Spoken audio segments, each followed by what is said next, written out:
This is an email that we got recently from Marcy in Vancouver that reads, "Hi, Dr. Sears. My 6-year-old son sure seems to get a lot of belly aches.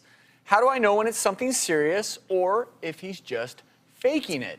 Wow, Oof. this is really common in kids. I'm going to show you on the magic wall how to tell when to worry about a bellyache and how to know it's okay. So here's our baby with a nice big belly, nice healthy belly there. Now first, probably the most common cause of belly aches is something simple like gas or indigestion. And that pain can pretty much be anywhere in the belly. It doesn't have to be in one particular spot. You know, it's going to kind of come and go, you know, with those gas pains. It's going to be pretty mild. We don't worry about it too much. The older kids will kind of complain of those little gas bubbles gurgling around. Not a big deal. Usually what's causing this is some sort of food.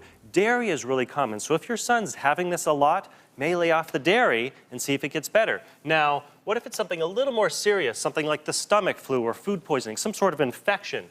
Now, the pain there, usually you're going to feel it up higher in the stomach, that acidy feeling, the feeling of you're going to throw up. Often there is going to be some vomiting, or you're going to have that lower pain of that watery diarrhea coming out that way. They're gurgling down here. That pain, obviously, if they're getting dehydrated, you want to call their doctor. Now, here's a pain you really need to worry about, the pain of appendicitis. Now, the trick about appendicitis, it usually can start pretty mild, maybe just a mild tummy ache near the belly button.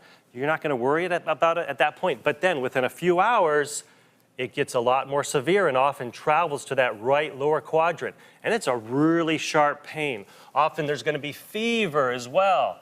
And the child's going to be really sick, vomiting, not wanting to eat. Really, you can usually tell if it's that severe of a pain. The one trick about appendicitis, though, it doesn't have to be in this right lower quadrant. It could be on the left side, too, or in the middle. The point is, it's a pretty severe pain. If you're not sure, have the child do what I call a jump test. Have them jump up and down. That kind of jiggles the belly a little bit.